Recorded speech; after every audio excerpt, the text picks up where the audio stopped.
Halo pemirsa, jumpa lagi dengan saya Argo Pratomunugro. Saya hadir ke ruang handphone dan smart televisi Anda. Kali ini saya sengaja, sebetulnya saya mencari sudah berulang kali ini pada seorang advokat senior, Dedi Suwadi Siregar SH, MH. Saya mengenal beliau ini sudah cukup lama, dan kali ini saya akhirnya bertemu juga dengan beliaunya di kantornya. Tapi saya sudah berusaha untuk mencari, selama ini tidak ketemu. Mungkin lebih dari 25 kali saya mencari beliau ini. Selamat berjumpa Mas Dedi.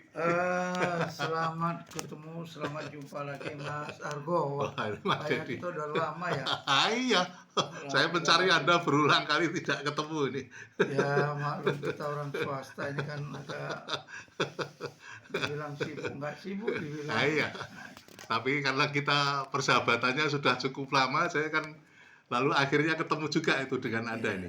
Betul. Gini Mas Dedi, saya ingin pendapat Anda karena selama ini banyak kawan-kawan advokat yang merasakan bahwa sekarang ini kok kayaknya hukum itu diatur oleh politik. Padahal seharusnya hukum itu yang mengatur politik ini. Ini menurut Anda seperti apa ini Mas Dedi? Jadi gini, Ya, bahwa masalah hukum itu produk politik. ya. Jadi karena hukum itu produk politik, maka kebijakan-kebijakan politik itu dituangkan dalam produk hukum. Dan setelah itu menjadi produk hukum, maka semua pihak, baik maupun politikus maupun kekuasaan, harus tunduk kepada hukum itu. Ya, ya, ya. Jadi prosesnya memang harus tetap terus melalui jalur Tetap hukum ya, Pak? melalui jalur hukum. Jadi kalau sekarang misalnya ada pihak-pihak udah ada aturan hukum yang sedemikian rupa, tiba-tiba main terobos, langsung menyerobot atau mengambil alih terhadap lahan yang misalnya dulu itu lahan tanah negara misalnya. Memang milik negara Lalu itu ya. diambil alih sedemikian rupa Tanpa melalui proses suatu pengadilan, langsung atau diambil itu ya. bagaimana asbabun nujumnya, atau misalnya bagaimana mengapa itu terjadi, apakah itu karena desa yang telah menjual misalnya. Ya, Kan itu harus jelas dulu, tidak Ya. misalnya langsung negara ambil begitu saja. Hmm. Oleh karena itu menurut saya, jadi di satu sisi misalnya kayak apa yang dilakukan oleh Gubernur Jawa Barat itu melakukan pembenahan itu ya bagus gitu loh. Tapi tidak semuanya harus dilakukan sedemikian rupa, dalam pengertian begini.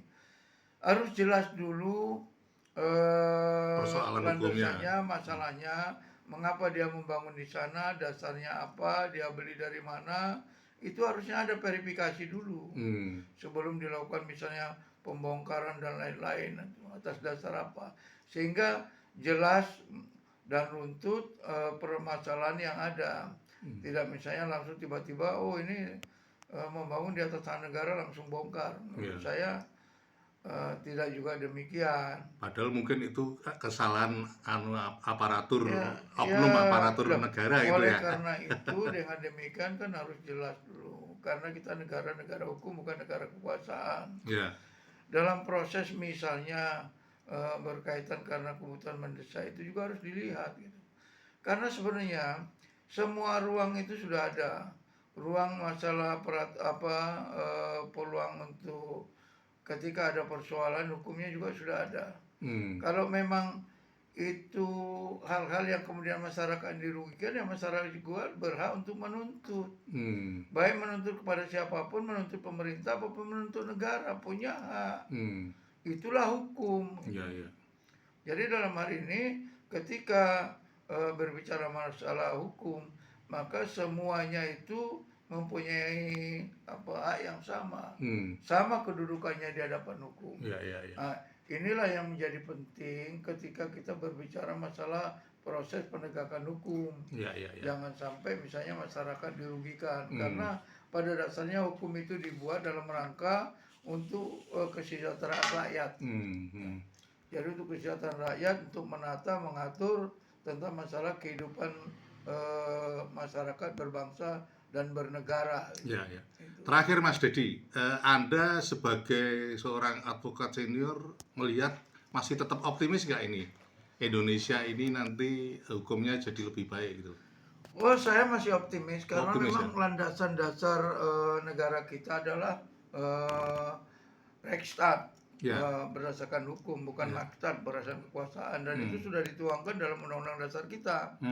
Jadi oleh karena itu kita harus yakinlah bahwa proses hukum itu tetap akan menjadi panglima dalam proses berbangsa dan bernegara. Kalau kemudian ada hal-hal yang pernak-pernik yang memang harus juga diselesaikan, ya itu mungkin itu bagian dari proses dalam rangka untuk kita melaksanakan penegakan hukum dalam negara hukum itu. Untuk jadi lebih baik ya, Pak? Ya, ke depan akan menjadi lebih baik. Insya Allah lah. Ya. Baik, kita harus percaya lah. Ya. Oke, terima kasih Mas Dedi. Lain kali saya akan mencari Anda lagi nih. Terima kasih Mas. Oke, terima kasih. Maaf, Mas Argo. Ya, nah pemirsa, akhirnya saya Argo Pratomo Nugroho undur diri dari ruang handphone dan smart televisi Anda. Argo Pratomo Nugroho terus memberitakan, Anda yang membijaksanakan. Sampai jumpa.